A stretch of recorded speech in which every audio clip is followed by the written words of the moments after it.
नोएडा के media club में सभी आरडब्ल्यूएस के साथ हुई। नोएडा और ग्रेटर नोएडा में आवारा कुत्तों की समस्या इतनी ज्यादा बढ़ गई है कि यहाँ भी अब लाखों की संख्या में आवारा कुत्ते हैं और लगभग एक सरकारी डाटा के हिसाब से 1.5 लाख कुत्ते एक साल के अंदर नोएडा के अंदर काट लेते हैं। ग्रेटर नोएडा की फिगर्स अलग है। देश में आज 12 करोड़ से अधिक कुत्ते हो गए हैं।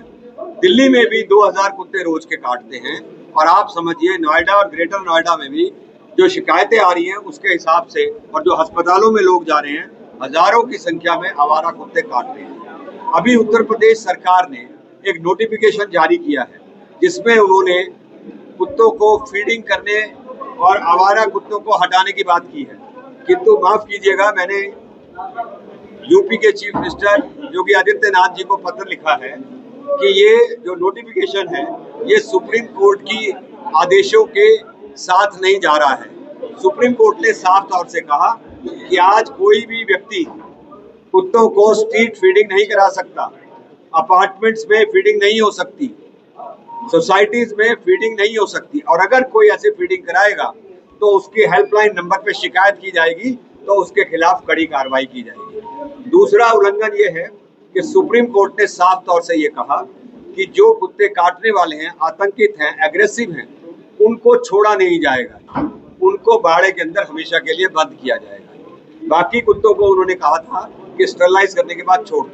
अफसोस, जो कुत्तों की संख्या आज 12 करोड़ हो गई उसका कारण ये है कि स्टरलाइजेशन और वैक्सीनेशन के काम में बहुत ज्यादा करप्शन है पूरे देश के अंदर, और स्टरलाइजेशन वैक्सीनेशन का काम नहीं हो रहा।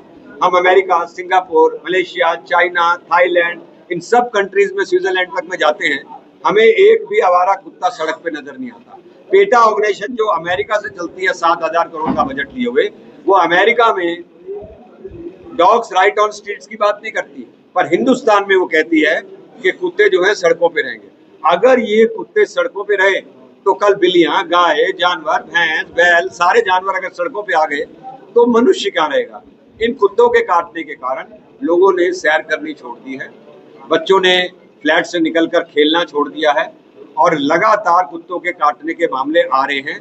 रेबीज जैसी भयंकर बीमारी जो है इन आवारा कुत्तों के कारण हो रही है। लोग तो हमें ये कहते हैं कि वैक्सीन बनाने वाली कंपनियां भी इस षड्यंत्र के अंदर शामिल हैं ताकि उनकी ज्यादा से ज्यादा वैक्सीन बिके। तो अब हम आरडब्ल्यूएस का बड़ा आंदोलन, बड़ी मीटिंगें और बड़ा वो करेंगे ताकि एक दबाव बने सरकारों के ऊपर, राज्य सरकारों के ऊपर, कि वो जल्द से जल्द इन आवारा कुत्तों से हमको छुटकारा दिलाएं।